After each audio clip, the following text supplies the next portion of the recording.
Okay, let's dive right into this one. It's a chilling story about a night that completely defied all logic. And what's wild is that it all started not with fear, but with a firm belief in a totally rational world. So, this is our starting point, right? The person telling the story is a total skeptic.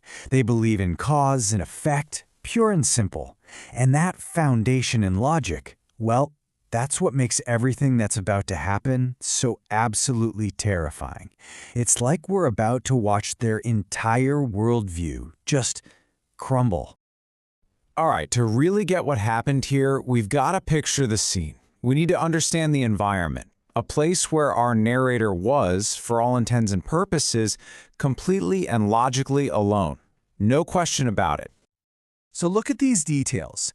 He's alone in an old apartment in Ohio, 3rd floor, and, this is key, the walls are thin. Now why does that matter? Because for a logical person like him, any weird noise, a creak, a bump, even a voice, you just chalk it up to the neighbors, right? He had a perfect built-in excuse for anything strange. But then, one night, something different happens. He doesn't wake up to a noise he can just explain away. Nope. He wakes up suddenly, heart just hammering in his chest, and it's silent, an unnerving, absolute silence. You know the kind I'm talking about. The kind of quiet that just feels heavy, like something is wrong. Okay, so this is it. This is the moment everything changes. We're at the inciting incident, that one single unexplainable event that's about to just shatter his whole rational world. And that's when he heard it, his own name, spoken softly, slowly. It sounded like someone was standing right there, next to his bed, whispering it into that heavy, oppressive silence. His mind immediately does a reality check, and it's chilling. The TV's off, no phone call, windows are closed. There is absolutely no logical source for that voice. It just should not have been possible. So you can almost feel his logical brain scrambling to take back control, right? He whispers out, "Hello," into the dark. But this isn't about being brave. It's about desperation. He needs to find a logical source for that sound, to prove there's another person there. And the silence that answers him, somehow that's even more terrifying than the voice was. It's the ultimate confirmation. There's no one there to answer, which means the voice, it came from absolutely nowhere. So he grabs his phone, maybe for the flashlight, maybe just to connect to something real, and he sees the time, 3:17 a.m. And just like that, the moment is cemented. We have an exact timestamp for when his reality just started to completely fall apart. And of course, it doesn't stop there. This is like a classic escalation. The unexplainable sound is about to be followed by something he can actually see. So picture this. He's staring at his phone. At that time, 3:17 a.m., and a new sound just slices through the silence. A slow, deliberate creak.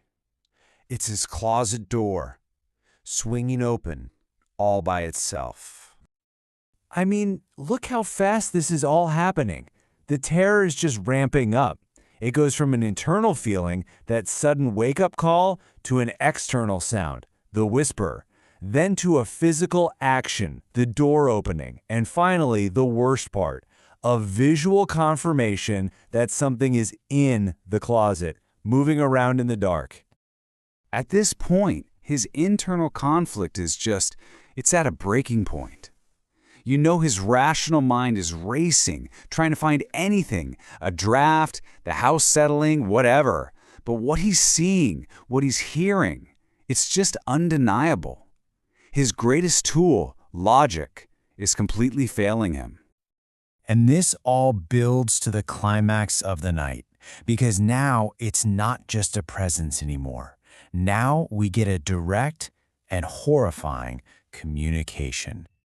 The voice whispers again, And this time, it's closer. The message?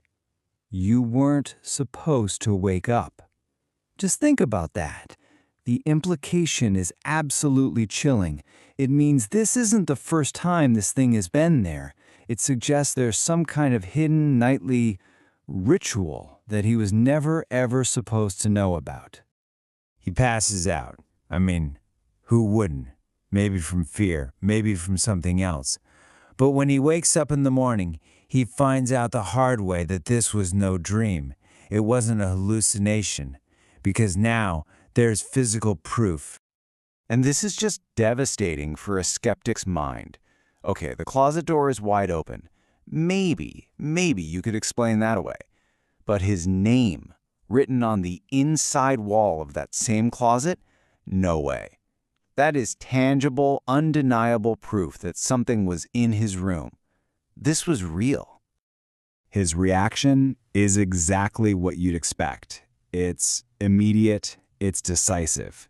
There's no more room for doubt, no more trying to rationalize it.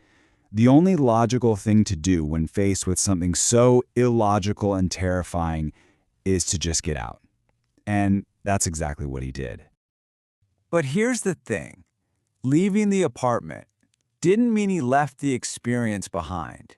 Whatever this thing was, it wasn't tied to that building. It was tied to him. Because every single night since he left at that exact same time, 3:17 a.m., the haunting continues. But it's different now. It's taken on this new, modern, and honestly, maybe even creepier form.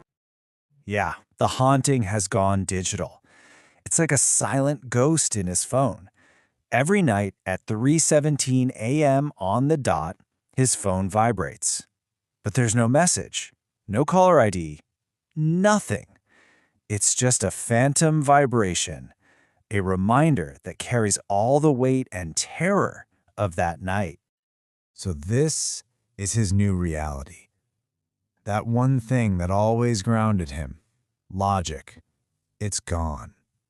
And what's replaced it is this chilling, unshakable certainty that he's still being watched.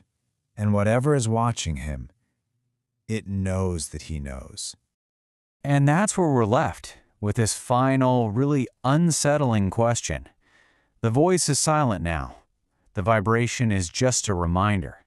So, if it's not trying to speak to him anymore, what is it waiting for? What's the end game here? What happens when the waiting is finally over?